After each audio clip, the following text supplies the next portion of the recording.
So far in Chapter 13, we have discussed the components of a solution, how and why a solution forms, and different factors that affect solubility. In this section, 13.4, we will discuss ways of expressing concentration. As you are watching this video clip, be sure you have your notebook handy and be ready to record important equations and other information. When you consider a solution, some terms that are often applied are dilute and concentrated. And dilute and concentrated are trying to indicate to a person how much solute is present in that solution. If you look at this image, it is trying to show you dilute, concentrated, and saturated solutions of copper sulfate. Now we might have been able to predict that some sort of copper compound was present based on the blue color. And you can see in the dilute copper solution, it's a very light blue, and as you add more and more copper sulfate, the intensity grows. And you get a very dark blue color when you have the saturated solution. However, many of our solutes aren't colored, and when we make a solution, they appear to look like water or are certainly colorless. So we need a better way to actually quantify what we mean by dilute and concentrated. So we will focus in this section on the different types of concentration units used by chemists. The first one, molarity, is something we've used before. Molarity is abbreviated with a capital M, and it is moles of solute divided by liters of solution. Be very careful to not just write liters. You want to make sure you write specifically liters of solution, because there are other concentration units that use liters of solvent. And we want to, whenever we're working with molarity, we want to use the liters of the entire solution. Because we're working with a volume unit, liters, molarity can sometimes change with a change in temperature. Things expand when they are heated and contract when they are cooled. So as your volume increases or decreases, your molarity will change slightly as well. A very similar but different concentration unit is molality. Molality is abbreviated with a lowercase m. And just like molarity, in the numerator we still have moles of solute, but in the denominator, instead of liters, for molality we have kilograms of solvent. And be sure that you write solvent, not solution. Because molality is determined using a mass and not a volume, it does not vary with temperature. And they will often be asked in problems to convert from molality to molarity or vice versa. And to be able to do that, if one is a mass, one uses a mass, kilograms, and the other one uses a volume, liters, then the connection between those two things is density. So if anytime you are asked to make a conversion between molality and molarity, they will have to provide you with the density of the solution.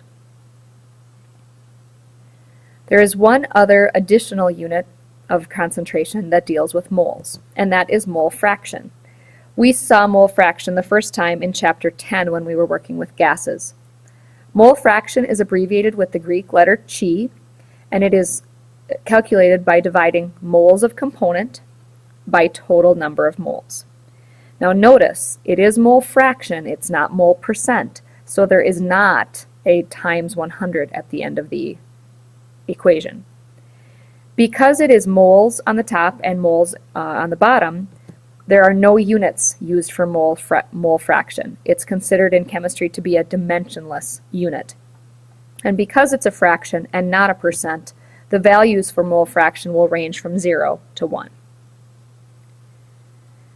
We also have other concentration units that do not deal with moles, but instead just measure a ratio of the masses of solute to solvent. The first one we will look at is mass percentage, and oftentimes it's just called mass percent for short. Mass percent is calculated by taking the mass of the component over the total mass times 100. But sometimes a mass percentage might be so low for a solution that you would be writing an incredibly small number, which is kind of silly. So instead of using mass percent, we might use something like parts per million, which is abbreviated ppm. Parts per million is set up very similarly to mass percent.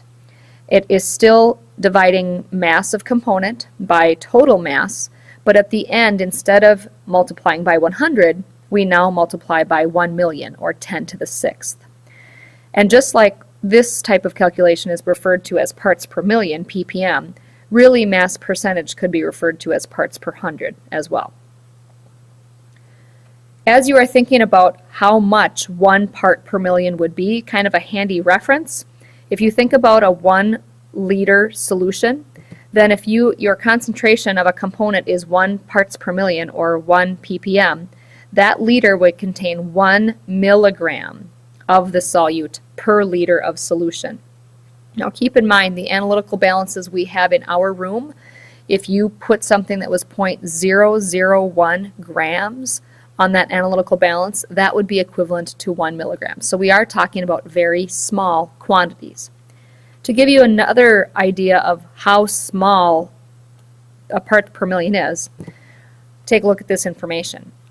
If you have one Olympic-sized swimming pool, which is 660,000 gallons, if you had 1 part per million, in that swimming pool it would contain only 1 1/4 of a 2-liter bottle out of that entire 660,000 gallons. The next item we're going to talk about, the last equation, is parts per billion, and you can see that that's even less. That would be equivalent to a 1/2 teaspoon in an Olympic-sized swimming pool. So kind of a cool reference to put it into perspective. So this brings us to our last equation, parts per billion, ppb.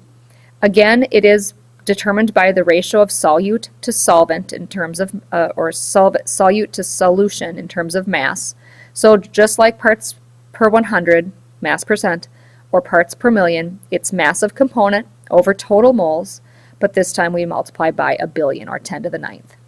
And the kind of comparison to the last slide, 1 part per billion is equivalent to 1 microgram per liter of solution. So if you had a millionth of a gram of a substance present in that liter of solution, it would be equivalent to 1 part per billion. And to leave you, I have a chemistry cat joke. I'm sure many of you have seen the chemistry cat. Some of them are appropriate for class and some of them are not, but I found one relevant to solutions, so I thought we would throw it in there for fun. And the question is, why did the white bear dissolve in water? Because it was polar. That's it for today. Make sure you have your equations in your notes for tomorrow. Have a great night.